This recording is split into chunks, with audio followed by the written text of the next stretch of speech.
এই হচ্ছে পুরো ঘটনা। এবার তুমি তোমার মতন তাড়াতাড়ি যা করতে পারো করো। আপনারা আগে কিছুই টের পাননি? তুমি কি গবেট নাকি? হ্যাঁ, এই বুদ্ধি নিয়ে তুমি ইনভেস্টিগেট করবে? আর সবচেয়ে বড় কথা হচ্ছে, যদি আমরা আগে জানতে পারতাম তাহলে আজকের এই ঘটনা ঘটতো। কি হু হু করছো?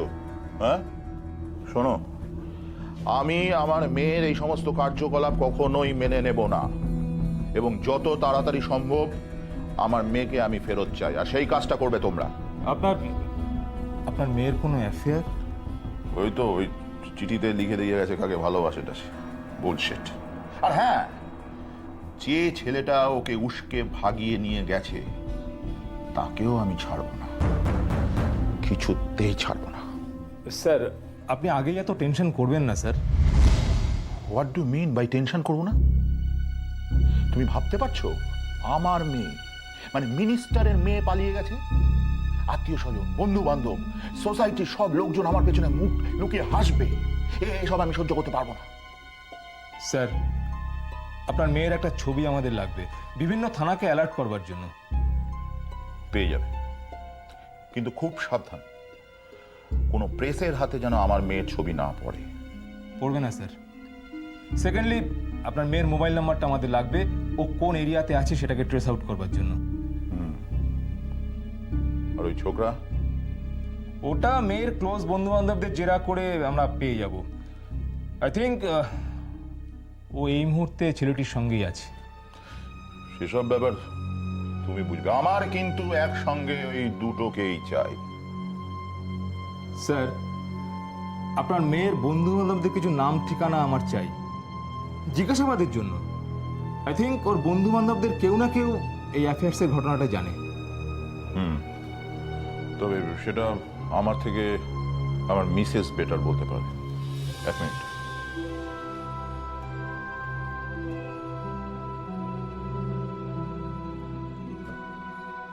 হ্যাঁ, প্রমীলা ম্যাডামকে একটু ভিজিটার্স রুমে আসতে বলো তো। হ্যাঁ, এরম করে বলো না মা, শ্রেয়া তোমাদের জন্য কত কিছু করে, আর তোমরা শ্রেয়ার এইটুকু কথা রাখতে পারছো না। এটা এইটুকু কথা নয় মনা, এটা শুভ্র রুমার ব্যক্তিগত, ওদের পারিবারিক ব্যাপার। শুভ্রদা বা রুমা বৌদিটা তোমাদের পরিবারের একজন বলেই মনে করে। তবু যদি কোনো একটা বিপদ আপদ ঘটে যায় তাহলে শেষে ওরা আমাদেরই দোষারোপ করবে। আরে বিপদের সময় তো আপনজনেরই দরকার পড়ে। ঠিক বলেছো বাবা। মা, বিপদের সময় আপনজনদের দরকার পড়ে, আর শ্রেয়াও তোমাদের আপন ভাবে বলেই তোমাদের সাহায্য আশা করে।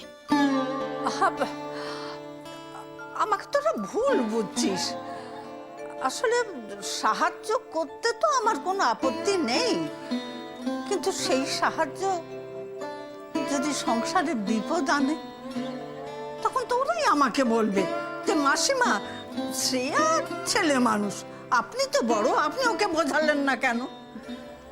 দিদুন, মা তোমাকে কিচ্ছু বলবে না দেখো, কারণ মা তো এখনো কিছু জানেই না। আরে সেইটাই তো আরো খারাপ, তুই মাকে সব সত্য গোপন করবি?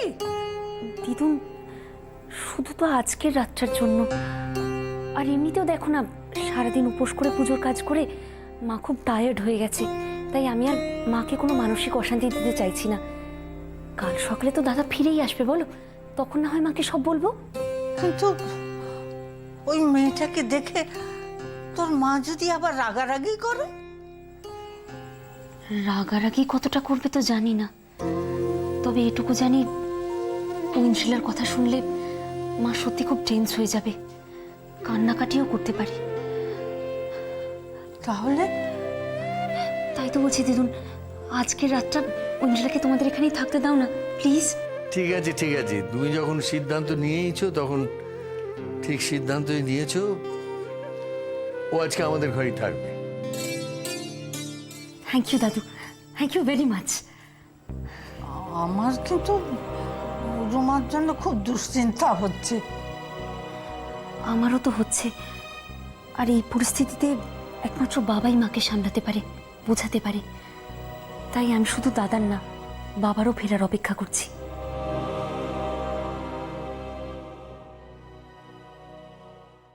কবে ফিরছে শুভ্র? কালকে। কালই? বাপ, ভালোই। এইসব ব্যাপার তাড়াতাড়ি মিটিয়ে ফেলাই ভালো। আর প্রবাল যদি মেয়েটাকে বিয়ে করি, তাহলে পরিস্থিতি বুঝে সব কিছু তাড়াতাড়ি শেষ করে নেওয়াই ভালো। আর বিয়ে না হওয়া পর্যন্ত মেয়েটা এখানেই থাকতে পারে।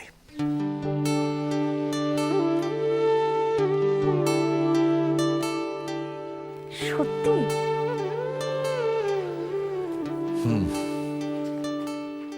আমি জানতাম তোমরা আমার আবদার ফেলতে পারবে না। কিন্তু দাদু, আমার কিন্তু তোমার কাছে আরেকটাও আবদার আছে। কি? মানে মানে তোমরা যদি বাবা মাকে একটু বুঝিয়ে বলো। কি বুঝিয়ে বলবো? এই ঐন্দ্রিলার অসহায় অবস্থার কথা। দেখো দাদু, এ তো দাদারও সমান দায়িত্ব না? আর দাদাকেও ভালোবাসে বলেই তো বাড়ি ছাড়ার মতো এত বড় একটা ঝুঁকি নিয়েছে। বলবো, তবে কি জানিস, কিছু বলতে হবে না। শুভ্র রুমাও তো বাবা মা, মেয়েটার মুখ দেখলেই ওরা সমস্ত ব্যাপারটা বুঝতে পারবে। তাই যেন হয় ঠাকুর, তাই যেন হয়। তাহলে মেয়েটাকে নিয়ে আসবো বাবা? হ্যাঁ হ্যাঁ, নিয়ে আয়। এখন থেকে মেয়েটার দায়িত্ব আমি নিচ্ছি।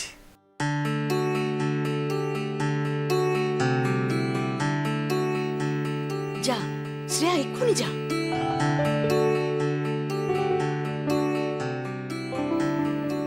বাবা, থ্যাংক ইউ।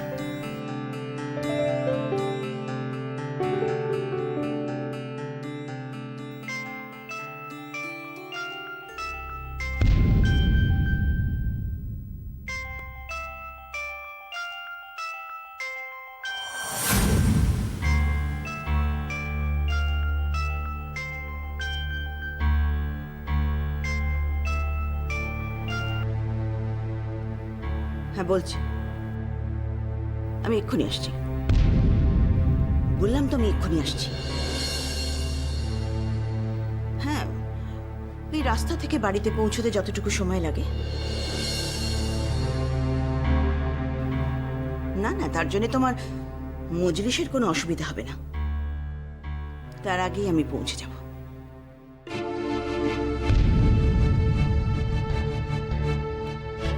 বাবা, আমি আসছি। মা, এবার যাচ্ছি। এক্ষুনি যাবি? হ্যাঁ হ্যাঁ, ওকে যেতে দাও। জীবনে সব কিছুর সময়সীমাই কালের হাতে বাঁধা। তুমি আমি কিছু বাড়াতেও পারি না, কমাতেও পারি না। হায় মা, সাবধানে যাস। তোমরাও সাবধানে থেকো। আসি। সোমা, ও কি, পিছু ডাকছো কেন? না, পিছু ডাকেনি। ওই ও আবার কবে আসবে সেটা তো আর জিজ্ঞেস করা হয়নি, তাই।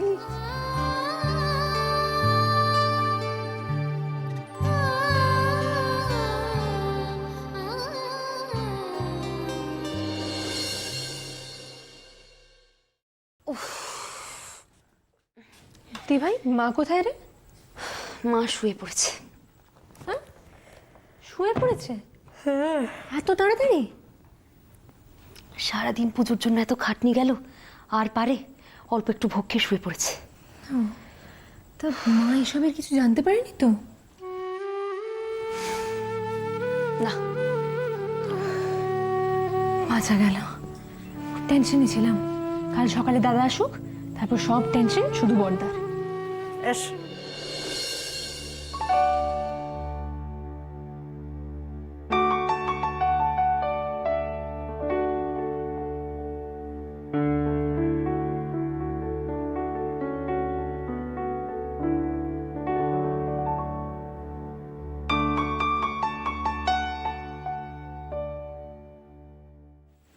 মাগো, তুমি এখানে একটু বসো, তোমার জন্য আমি ভোগ নিয়ে আসি। তুমি একটু খেয়ে তাড়াতাড়ি শুয়ে পড়বে। সারাদিন তোমার যা দকল গেল। দিদুন, আমিও তোমার সঙ্গে যাব। কোথায়? ঠাকুর ঘরে। আমি তো ঠাকুর দেখিনি, আমি একটু ঠাকুর প্রণাম করব।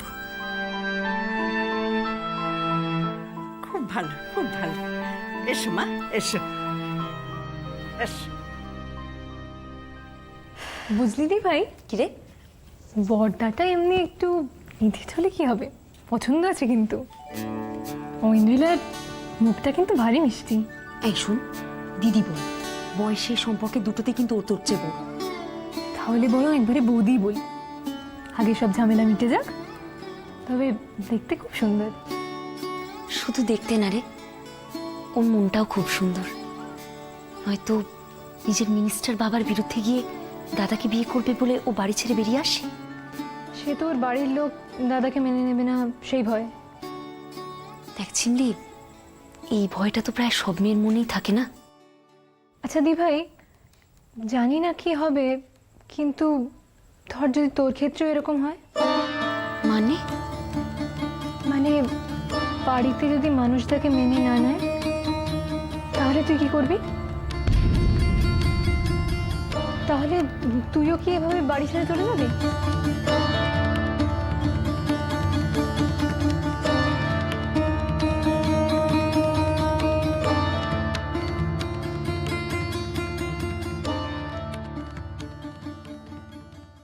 কি রে দি ভাই, কি করবি? খুব কঠিন প্রশ্ন, তাই না? এসব আগে থেকে ভেবে রাখবি ভাই।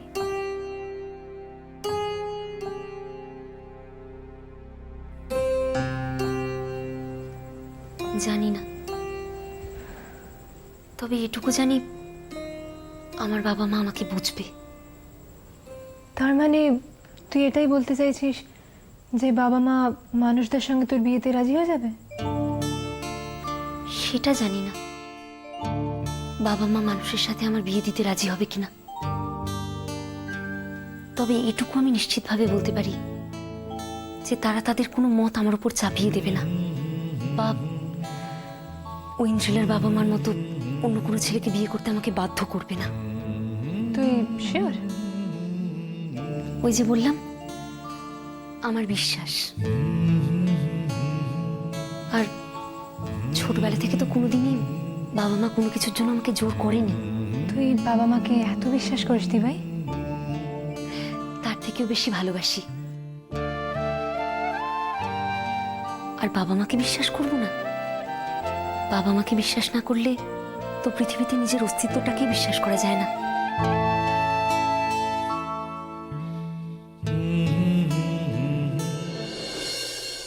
তোমার চা। ও হ্যাঁ, দাও। আর কিছু খাবে? না, মানু কোথায়? ও তো নিজের ঘরে পড়ছে।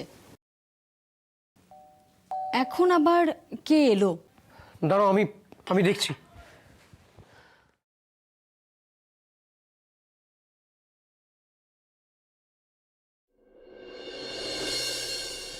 পুলিশ? মানালি বাড়ি আছে? মানালি? আপনার মেয়ের নাম মানালি তো? মানালি? সেন্ট জেসাস কলেজে ইংলিশে অনার্স পড়ে। হ্যাঁ মানে, কিন্তু কেন বলুন তো? তাকে একবার ডাকুন। কি হলো? তাড়াতাড়ি করুন, আমি ডিউটিতে আছি। Please hurry up. যান, এক্ষুনি রাখুন। যান। বলছিলাম যে তুমি তাহলে একবার মানুকে ডেকে নিয়ে এসো।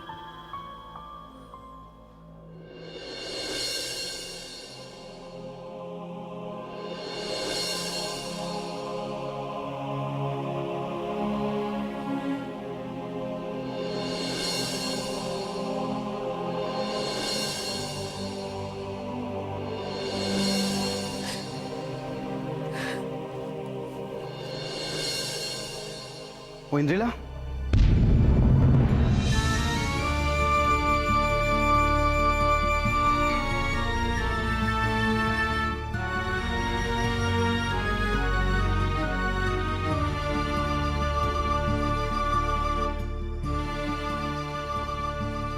প্রবাল, তুমি তুমি এসেছো? উনি তোর সঙ্গে কথা বলবেন। তোমার নাম কি? কেন? যা জিজ্ঞেস করছি তার উত্তর দাও। What's your name? Manali, Manali Basu, কোন কলেজে পড়ো? সেন্ট জেসাস, কোন স্ট্রিম? English honours. বয়ফ্রেন্ড আছে? হোয়াট? প্রেম করো? এটা আমার পার্সোনাল ম্যাটার। Shut up! যা জিজ্ঞাসা করছি তার উত্তর দাও। মানে আমার মেয়ের কিন্তু সেরকম কোনো ব্যাপার নেই অফিসার। আপনি চুপ করুন, আমি মানালির সঙ্গে কথা বলছি। তারপর মানালি, তোমার বেস্ট ফ্রেন্ডের নাম কি? কেন বলুন তো? যা জিজ্ঞাসা করছি তার উত্তর দাও। ঐন্দ্রিলা তোমার বান্ধবী হয় কি না? হয়। ঐন্দ্রিলা যে ছেলেটার সঙ্গে প্রেম করে তার নাম কি? আমি এরকম কাউকে চিনি না। চেনু, বলো তার নাম কি? একটা কথা মনে রেখো, মিথ্যা কথা বলার চেষ্টা করো না। ঐন্দ্রিলার বাবা কিন্তু মিনিস্টার। ওর সম্পর্কে কোনো মিথ্যা কথা বললে তোমার পরিণতি কিন্তু ভয়ঙ্কর হতে পারে, এমনকি জেল পর্যন্ত হতে পারে। মানু, মানু তুই যা জানিস ওনাকে জানিয়ে দে, কিছু লুকোস না। বন্ধুকে বাঁচাতে গিয়ে নিজের বিপদ ডাকিস না মা, যা বলতে হয় ওনাকে বলে দে।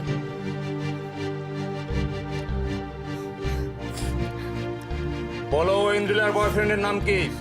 প্রবাল। প্রবাল কি? মনে হয় চৌধুরী। ঠিকানা?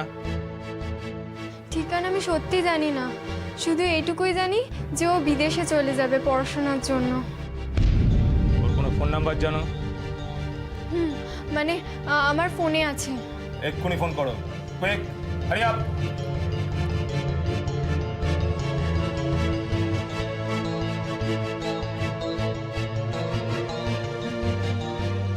যে ফোনে আপনি ফোন করেছেন সেটি বন্ধ করা আছে।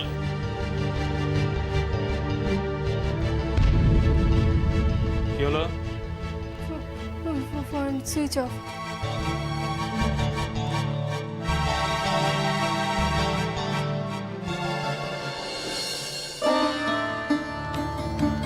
কোন সাহসে, কোন সাহসে তুমি বাড়ি থেকে চলে এসছো? মানে প্রবাল, প্রবাল আমি তোমার জন্য বাড়ি ছেড়ে চলে এসেছি। শোনো, এসব বোকা বোকা কথা বলার কোনো মানেই হয় না। যত সব ইমোশনাল ফুল। এরম ভাবে বলো না, এরম ভাবে বলো না প্লিজ। কি প্লিজ? এরকম একটা বোকার মতো কাজ করে সব বললে হবে? কেন কেন তুমি আসতে গেলে এভাবে? বাধ্য হয়ে। আমি তোমাকে অনেকবার বলেছি বাবা আমার অন্য জায়গায় বিয়ে ঠিক করে দিয়েছে, কিন্তু তুমি আমার কথা কানেই দাওনি। আর যদি আমি বাড়ি ছেড়ে চলে না আসতাম তাহলে আমার অন্য কারোর সঙ্গে বিয়ে হয়ে যেত প্রবাল। তাই তো করলে পারতে। প্রবাল, কি করব, কি করব আমি? আমি এখনো সেটেলড হইনি, বিদেশ যাওয়ার প্রস্তুতি নিচ্ছি। ডামেট, আমার পক্ষে এখন অন্য কোনো কথা ভাবা সম্ভব নয়। ও তার মানে আমার থেকে তোমার ক্যারিয়ারটা তোমার কাছে সবচেয়ে বড়, তাই তো? Yes, I love my career and I mean it. তাহলে তাহলে কেন আমাকে মিথ্যা ভালোবাসা দেখিয়েছিলে বলো? কেন আমাকে বিয়ে করার স্বপ্ন দেখিয়েছিলে বলো? তুমি আমাকে ঠকিয়েছো প্রবাল, তুমি আমাকে ঠকিয়েছো।